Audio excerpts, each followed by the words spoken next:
નમસ્કાર દર્શક મિત્રો, ખબર છે .com પરથી હું દ્રષ્ટિ આપ સૌનું સ્વાગત કરું છું. હાલમાં ગરમીની સિઝન શરૂ થઈ ગઈ છે અને ગરમીની સિઝન શરૂ થાય એટલે લીંબુના ભાવ આસમાને પહોંચી જાય છે. હવે જો તમને પણ દરરોજ લીંબુ પાણી પીવાની આદત હોય અને આ ગરમીને કારણે વધતા ભાવોથી તમે પરેશાન હો તો તમે એને સ્ટોર કરી દો. પરંતુ પ્રશ્ન એ છે કે જો વધારે માત્રામાં તમે લીંબુને સ્ટોર કરશો તો એ બગડશે નહીં.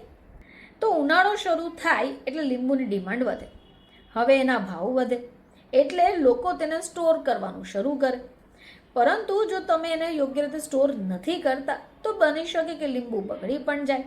જો તમે લીંબુને સ્ટોર કરવા ઈચ્છો તો તમારે યોગ્ય રીત અપનાવવી પડશે.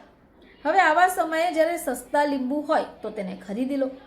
હવે એને તમારે સ્ટોર કરવાના છે, જેથી ભાવ આસમાને પહોંચી પણ જાય તો પણ તમારે ચિંતા કરવાની જરૂર નથી. તો ઘણા બધા લોકો સસ્તા મળતા બજારમાંથી ઘણો સામાન ખરીદે છે. હવે બજારમાંથી ઘણા સસ્તા લીંબુ લઈને તમે આવ્યા હોય અને ઉનાળામાં સ્ટોર કરવા ઈચ્છતા હોય તો તમે એને આ રીતે સ્ટોર કરી શકો. તમારે શું કરવાનું કે લીંબુના રસને તમારે સ્ટોર કરી દેવાનો. જો તમે ઈચ્છો તો સરળ રીતે 6 મહિના સુધી લીંબુના રસને સ્ટોર કરી શકો. તો મિત્રો, હાલમાં જ સોશિયલ મીડિયા પર એક એવી ટ્રીક વાયરલ થઈ છે જેમાં લીંબુના રસને સ્ટોર કરવાની ખૂબ સારી ટેકનિક બતાવાય છે.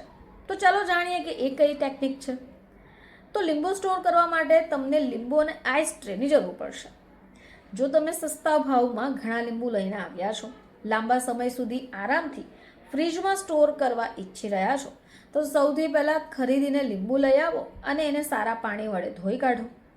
હવે તમારે લીંબુને વચ્ચેથી કાપી લેવાનું છે અને લીંબુનો રસ કોઈ સાફ વાસણમાં કાઢી લેવાનું છે. હવે એ વાસણમાં કાઢી લો. બરફની જે ટ્રે હોય એમાં એડ કરી દો. હવે બરફ જમાવાની ટ્રેમાં તમે લીંબુનો રસ ભરી દો એટલે એને ફ્રીઝરમાં મૂકી દો. આ જે બરફની ટ્રેમાં તમે લીંબુનો રસ કાઢ્યો છે એ બરફના ક્યુબમાં બદલાઈ જશે અને પછી લીંબુના રસવાળા આઈસ ક્યુબ રેડી થાય એટલે એને કોઈ પણ એક ઝીપર બેગ ખરીદી એમાં ભરી દો અને ફરીથી એને ફ્રીઝરમાં જ સ્ટોર કરી દો. જ્યારે તમને જેટલી માત્રામાં જરૂર પડે એટલી માત્રામાં લીંબુના રસના ક્યુબ કાઢીને એનો વપરાશ કરી લો. લીંબુ સ્ટોર કરવાની બીજી પણ ઘણી રીતો છે, જેમ કે લીંબુ ઉપર તમે સરસવ અથવા રિફાઇન તેલ લગાવીને પણ તમે એને ઝીપ લોક બેગમાં ફ્રીઝમાં સ્ટોર કરી શકો. આમ કરવાથી પણ લીંબુ ઝડપથી બગડે નહીં. હવે એ સિવાય એલ્યુમિનિયમ ફોઇલમાં પણ તમે એને લપેટીને સ્ટોર કરી શકો. હવે આનાથી શું થાય કે લીંબુ જે છે ભેજના સંપર્કમાં આવતા નથી અને ખરાબ થવાથી પણ બચી જાય છે. ફ્રીઝમાં બધા જ લીંબુને તમારે અલગ અલગ પેપરમાં લપેટીને સ્ટોર કરવા પડશે, તો જ તમારા લીંબુ લાંબા સમય સુધી સારા રહી શકે અને વપરાશ કરવા માટે લાયક પણ રહી શકે. તો દર્શક મિત્રો, જો તમે ઈચ્છો છો કે લાંબા સમય સુધી લીંબુને સ્ટોર કરવા હોય તો તમે આ રીત અપનાવી શકો. ફરીથી તમારી સમક્ષ હાજર થઈશું.